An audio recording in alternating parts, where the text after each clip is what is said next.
Come in here, please. We need some more laughter in our.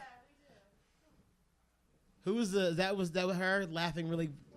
Yeah, we need her in here. Yes.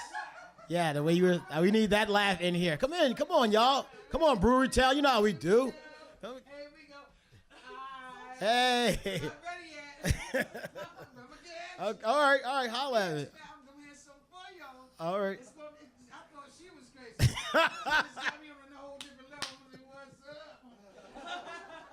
Where's this hitting for real? But anyway, we're gonna talk about it another time. All right. I had a beautiful time, baby. All right. Lord have mercy. It was beautiful. I got something for y'all. Okay, cool.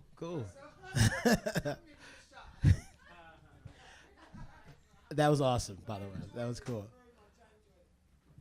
What's your name? Sidonia. Wow. Give it up for Sidonia. Coming up is a guy that I think is actually really funny / interesting / cool. Sidney Gantt. Thank you very much. There's a lot of compliments in a row. It was awesome. Good job, everybody right here. My favorite part, real quick, about Oakland's set, right? Okay, not just that he talked about using dick as currency, not that he talked about using dick as punishment, right? But that one of the punishments was dick in between toes. Who is that punishing? Is that yeah, that's I love it. You guys get wrong phone numbers. It's like everybody has cell phones now, right? You guys get wrong phone number dialed to your phone a lot. It happens a lot. It happens to me all the time.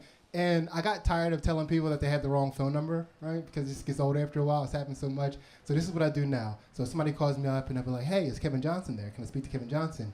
I'll get real quiet, right? And I'll be like, hello, are you still there? And then I go, I have a very particular set of skills that makes me dangerous for people like you.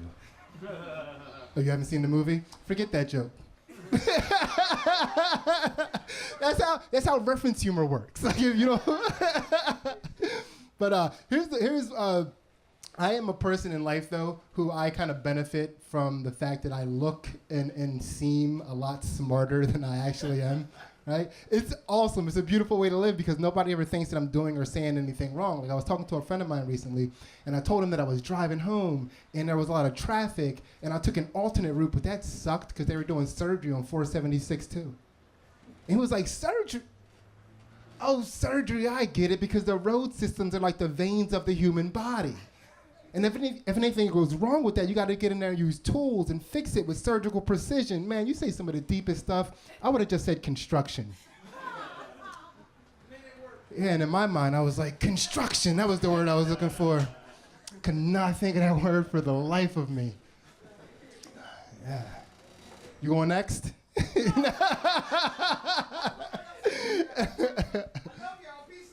Yeah. That is the longest goodbye I've ever seen in my life. It's not over yet. There was an encore. We got a goodbye with an encore, a second performance, a command performance, and she released her new Goodbye CD. Do you see her right now? She got Goodbye Moves for 2014 coming early. In 2000. You waiting for me for what? Keep talking. Okay. Yeah. All right. Oakland, tell your mom to stop. Like, man, that apple does not fall far from the tree, you know? Yeah, no, I love it. Have fun. I don't care. I'll tell you guys. I'll tell you guys some more comedy jokes. You want to hear some more comedy jokes, people? No, but okay. So I don't like to make fun of people, right? Cause it's too easy to do. Like a lot of people make fun of people when they use messed up grammar, and I think that's a messed up thing to do.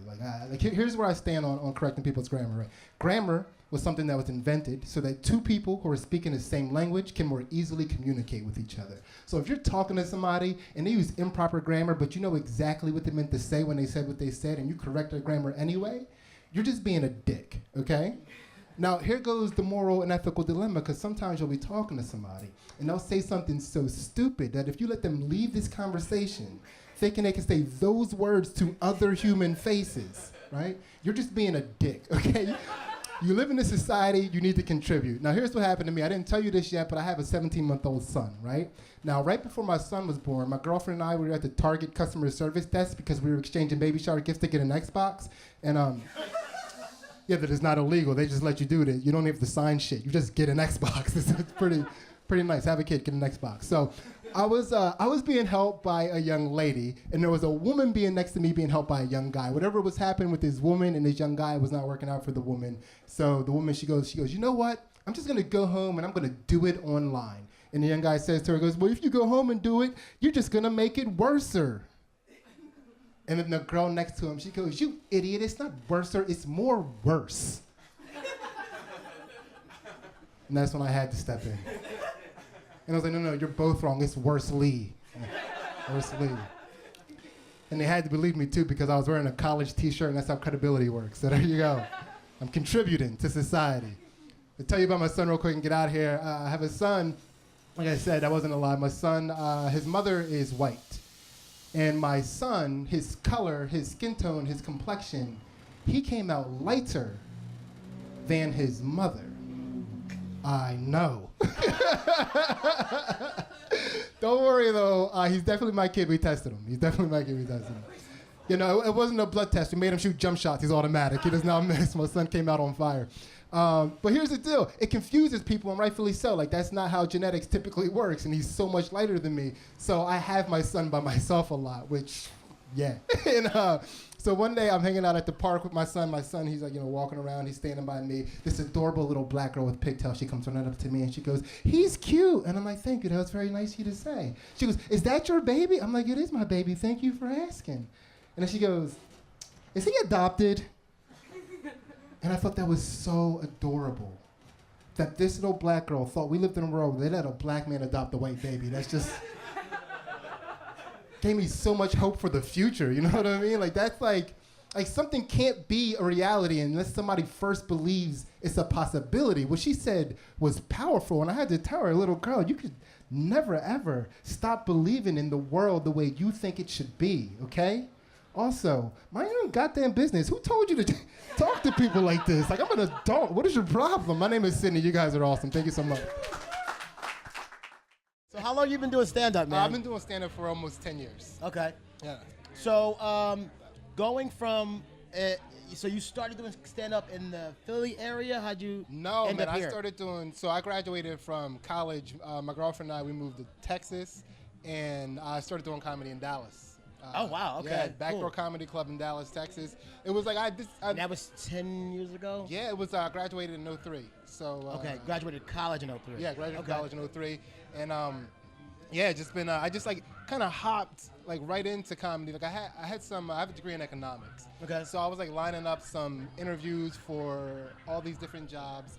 In the meantime, my girlfriend and I, we went to a comedy show at this place called the Backdoor Comedy Club. And she had known that I was interested in performing. We went there. Some of the performers were okay. Most of them were kind of ass, you know. Mm-hmm. And then we went like, and they weren't even like, when I say ass, 'cause I would never insult a comedian, but these comedians were like putting offensive over funny. You know, they were getting in the faces, like they were getting off stage, like yelling at. It was just a ridiculous mess. I went back, I did a set, did really well, had a good time. My girlfriend told me, she was like, listen, I know you're not going to be happy unless you're pursuing your dream. I got your back until you get financially stable. You know, we're a team. Word, that's a good. Yeah, it was. Whoa. It was. I mean, that's why you shouting her out like that, yeah, ladies. Yeah. She means the world to me. Like she is my comedy career. Look at that. You see that? And it was like, and then the very next set, I bombed so bad. Like, it was like. It was just like, are you sure about this decision, babe? I mean, because you have all the confidence about it. Like, so that's funny. Yeah. Sion, can you make sure that doesn't move too much? It's like we could probably short out. You can just leave it on the chair right there. Just on the chair. Just make sure that we're still recording. Yeah, Sion, dog, get your shit together. So a couple things I want to talk to you about. Yeah. A lot of comedians talk about the big move. I watch a lot of YouTube videos about history of comics and like just not just comedy, but like the history and the traveling and all that. Yeah. So it always comes up about the big move, about going to LA or New York.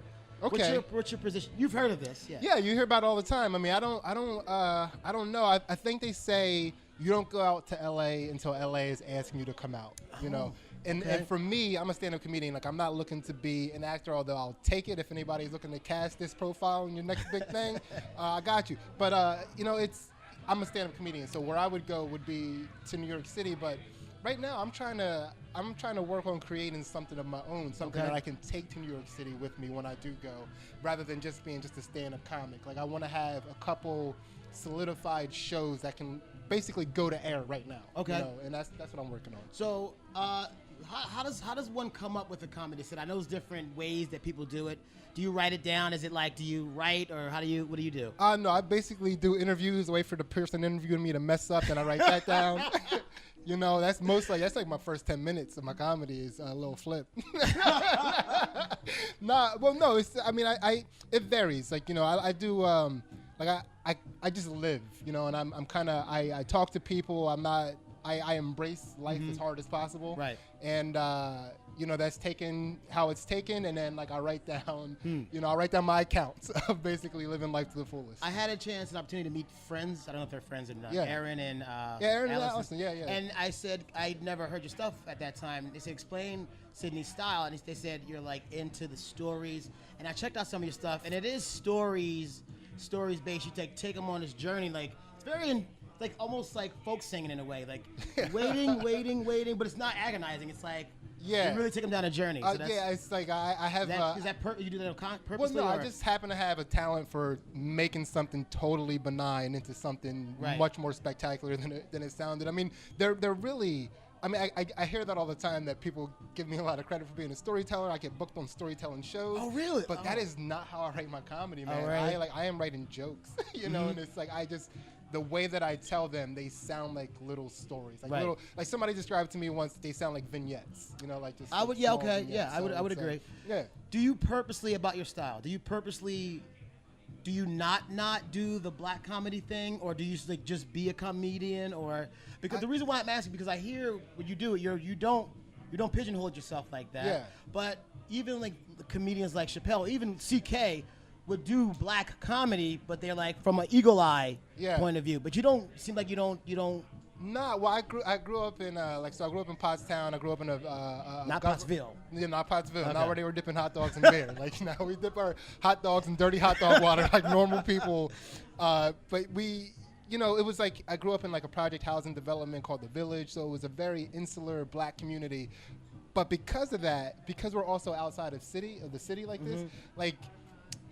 You know, it was really about like our swag wasn't about who could be the blackest as black is represented through TV. It was like who could be the most badass by being who they want to be, regardless of what anybody else is thinking. So, not that like my way of attacking life was about being badass, but it was like, listen, if everybody else is going to do how they want to do, so am I. Like, I'm going to also do how I want to do. So, I do feel like I do black comedy just because I'm coming from the black standpoint. But I don't think it's black comedy though. But what I feel like, what I always say to people, like, you know, because I get in situations like I hang out with rap communities and stuff too. So every now and again I'll come across like a white rapper or a white guy who's like really into hip hop, and he'll make the joke or he'll say like that he is blacker than I am. Right. And I always explain to him like, well, no, you can never be, because you can only be a representation of what you think black is based on what you're told. That's and I can always show you what black can be despite your expectations. Wow. So it's. Oh my God. So that's what I think that I'm doing. Like, I'm showing you a different type of black that you might not know about, but we're out there. Well, I'm out there. Like, I don't know. This is a call to arms. This is a call to arms. Like, come out. You got to meet this guy. Make fun of him first. That's how you pass. If you can get him to laugh. I'm an easy target. But if I said my comedy was influenced by anybody, it would be Bugs Bunny. Like, that is, I'm as close as you can get to a rascally rabbit. All right, Sidney, where can we see you? Got any dates? I mean, it's probably won't air until February, but where can we see you perpetually? Well, the last Saturday of every month, you can catch me at the Conshohocken Cafe, where I do the Captain Action Comedy Show. So check me out there. And if not, go to my website. I mean, I have content up there. I have stuff that you can check out. You know, I'm doing a lot of things. And, I mean, that's really it. I mean, all right. Yo, I want to thank my friend here, Sidney, for hanging out. Let me make sure I get the handshake right. And be cool, man. Thanks for hanging out. Yeah, thank you. This is Sidney Gantt. Always stay true. Always stay tuned. Always stay on the beat.